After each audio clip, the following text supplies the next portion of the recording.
Největší přání ze všeho, co asi může existovat, je, aby ta Marka byla zdravá. Dneska sme to mali možnosť vidieť, ako to sú zimomriavky na človeku a tí ľudia sú radi, že majú, ja neviem, na ten vozík a že do budúcna ich čaká ďalšie výdavky. A naozaj som nesmierne šťastný, že máme to šťastie mať zdravé deti.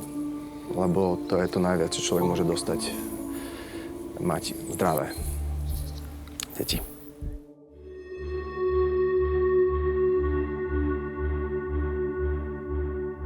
Milí dobří andělé, naše Tamarka je skutečným andělem. Má to napsané v osudu a v tváři a jsem vděčný, že nám pomáháte.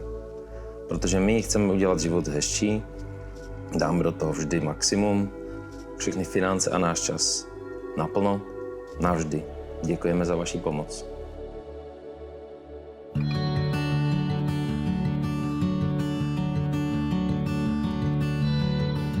My sme sa stretli v Prahe. Ja som tam vlastne pracovala na rezervačnom oddelení v jednom hoteli a manžel ten pracoval v jednej talianskej reštaurácii. Tam sa mi zapáčil. Akože je to skvelé, že manžel vie variť, lebo veľmi to aj mne ako pomáha, keď si potrebujem ja nejaké veci iné spraviť, takže sa viem na neho spoľahnúť a on vie zabezpečiť vlastne potom aj v tomto ten chod domácnosti. Tak máme dvě dcery, Nelce 11, Tamarce 8. Tamarka má Angelmanov syndrom, je to neurologicko-genetické ochorenie. Je s tým vlastne spojené to, že je tam ťažká mentálna retardácia, má epilepsiu, problémy s pohybom, s koordináciou, je neverbálna, to znamená vlastne, že nekomunikuje slovami. Takisto má problém so spánkom, vyžaduje si 24-hodinovú starostlivosť a tým pádom sa o ňu budeme starať celý život. Nikdy nebude vlastne sebestačná. Angelmanov syndrom, on je vlastne spojený tým, že je to syndrom šťastného dieťaťa, lebo tieto detičky vlastne majú také nekoordinované pohyby. Tamarka napríklad aj keď papá alebo sa hrá, je šťastná, ona máva rukami ako motýl, ako taká bábika, aj keď chodia, oni nevedia klasicky chodiť ako zdravý človek, čiže je tam tá širšia chôdza a mávanie rukami, tým je to také ako špecifické. A čo si dáme ešte? Hotovo, stlačíme. Hotovo. Tami, je hotovo. Je to náhodný syndrom. Nedalo sa to ovplyvniť, lebo je niekoľko tisíc genetických chorôb, čiže robia sa testy len na tie základné, najčastejšie ako genetické choroby. A neviem, že či by som ja dokázala ukončiť to tehotenstvo, kebyže to aj viem. Největší přání ze všeho, co asi může existovat, je, aby ta Marka byla zdravá. My veríme obidvaja ako v to, že sa nájde liek, len nevieme kedy, pretože tie štúdie sú zdĺhavé, môže to trvať niekoľko ako rokov, ale je tam vlastne akoby tá nádej.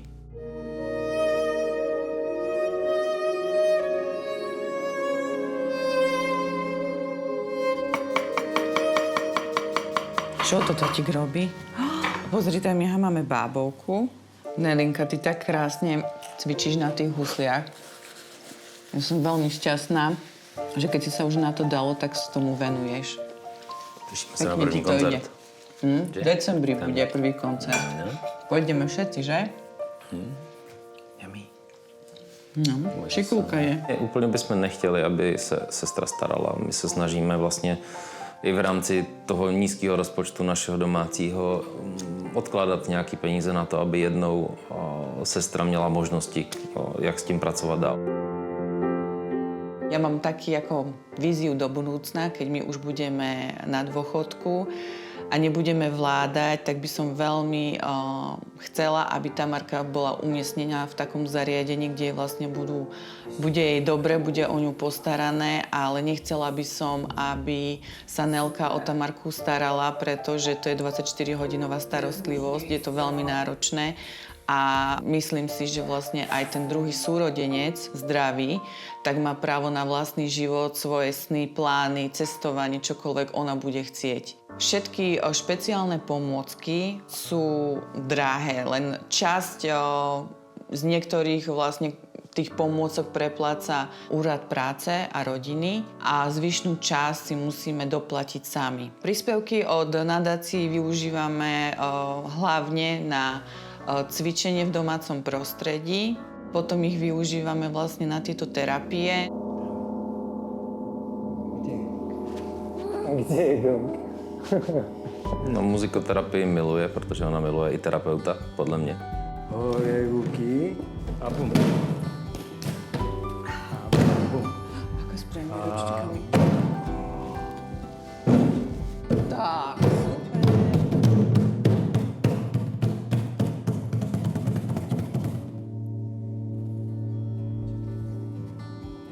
Ja si myslím, že pomoc je akákoľvek vítaná a nie len v tejto dobe, ale proste pomáhať je podľa mňa úplne prirodzené. A pre mňa je pomáhať, či sú to ľudia, ktorých poznám, nepoznám, to najdôležitejšie v živote. Ahoj, Dami. Podaj pekne, ako pekne podávaš ručičku. Ahoj, Dami. Ruku, tak sa zdravíme. Ahoj.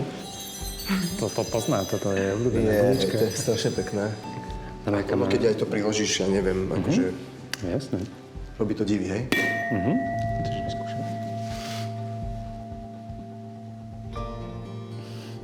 To je výborné.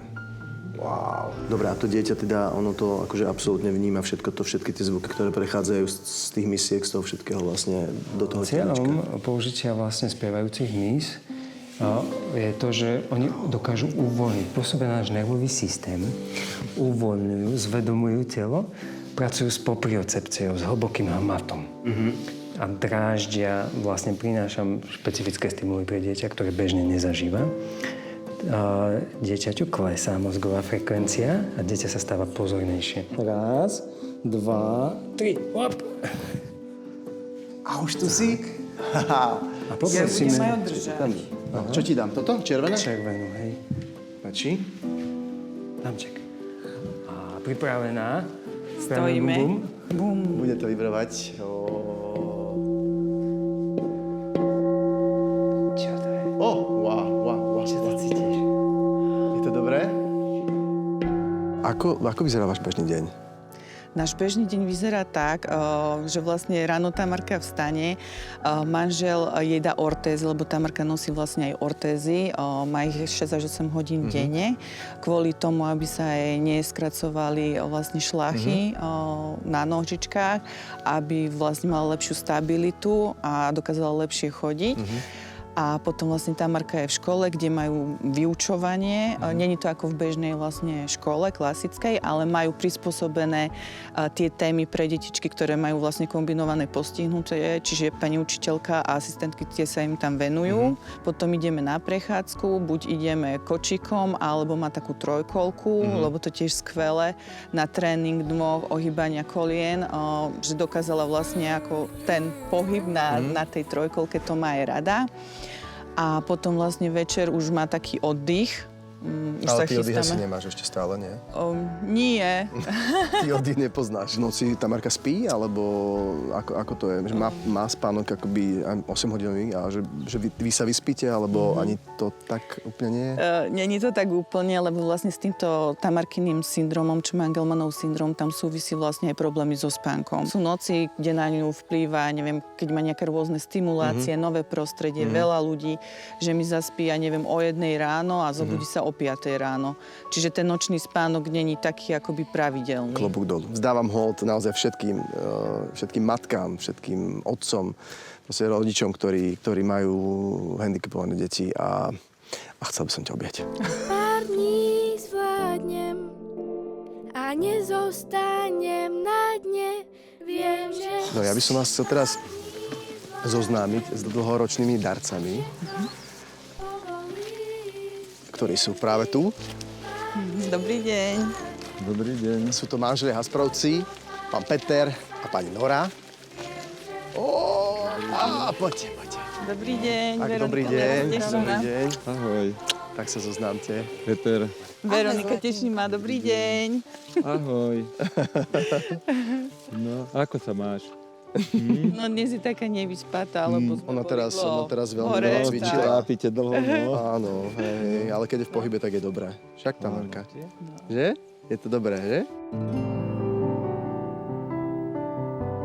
Keď mala Tamarka 16 mesiacov, tak vlastne sme sa dozvedeli, čo má za diagnózu. Protože ta doktorka vlastně už měla zkušenost s Angelmanem, tak ona viděla ty četry, tak To bolo šťastie, no, Tak to vlastne že sme sa stimulovala to. dozvedeli diagnózu, lebo niektorí sú takí, že sú aj dospelí tí ľudia a rodičia nevedia vôbec, akú majú diagnózu. A koľko detí na Slovensku to má? Koľko je nás už teraz? Okolo 40? 40. No. Každý rok bohužiaľ ono je to možná o něco víc, pribúda. ale některý rodiče se nechtějí nějak komunikovat s ostatníma, víc zavření do sebe. Nevedel som vlastne, ako sa s nimi baviť o Tamárke, ale vidím, že oni si to už dávno odplakali, odsmútili a jednoducho s nimi sa dá baviť o všetkom, o živote, ale aj o Tamárke, o chorobe a rozprávajú o tej chorobe absolútne pragmaticky. Ja som dostal pre šťastie od mojej dcery tento náramok a naozaj som nesmierne šťastný, že máme to šťastie mať zdravé deti. Lebo to je to najviac, čo človek môže dostať. Mať zdravé deti. Vy ste pravidelnými prispievateľmi a už teda 20 rokov. Skoro. Skoro 20 rokov. 19 presne. A akú ste mali motiváciu?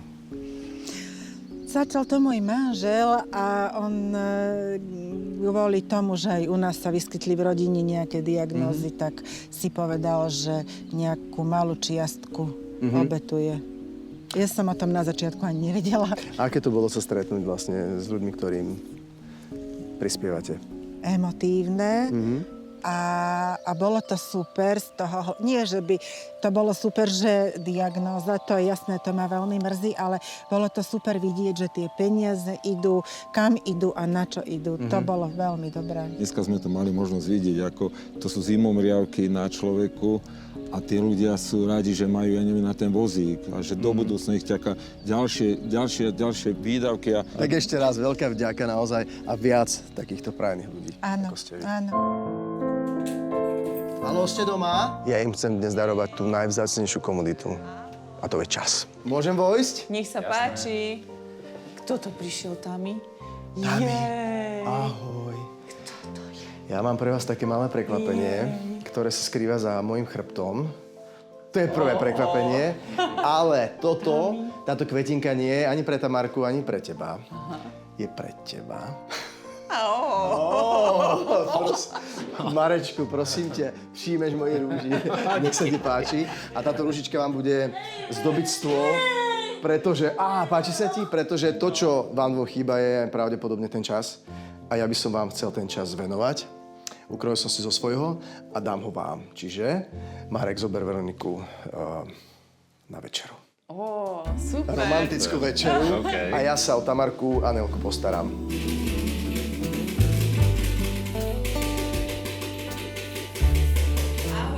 Ahojte, pekný večer.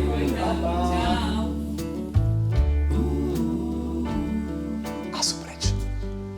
Ideme si spraviť filmový večer. Tamárka, máš rada filmy o zvieratkách? Nelka, môžu byť? Áno. Pustíme si zvieratka, dobre? A potom si pustíme niečo také, čo si vyberieš ty, dobre? Poď mi trošičku možno pomôcť. Poď, Tamárka, ešte poď, kráčame. Hej! Skoro som spadol ja. Dobre, poď. Iba ju tam posadiť. Hej, iba ju posadíme? Tak trošičku mi môžeš pomôcť? Dobre, super. Na zdravie. Tak na nás. Na nás. Na naší svobodu těch pár hodin.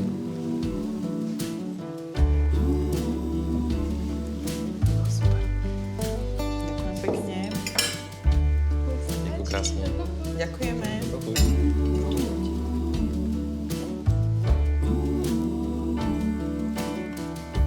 Dáme popcorn, trošku sa pripiekol. Ale taký máte rady, nie? Možno. Ahoj, Tami. Pozri sa, čo tu mám. Poznáš takéto?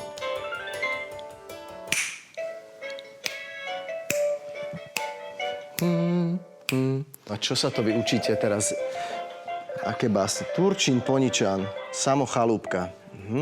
Neli, ja ťa skúsim naučiť prvé dva riadky a ty sa potom doučíš tie druhé dva. Čo? Čo ty? Dobre. Jajže bojže strach veľký, Padli Turci na poníky. Inak to sa dá tak, vieš, že keď si nepamätáš veci, tak si ich proste hráš nejakým spôsobom a už potom sa to tam ukladá. Ešte raz? Jajže Bože, strach veľký, padli Turci na poníky. Máš. Už vieš, nie? Prvé dva, no. A druhé dva sa naučíš sama. On tu zaspal. Čo je? Neviem, to je moje. Mám ísť domov? Či môžem tu ešte zostať? Veď pozeráme telku.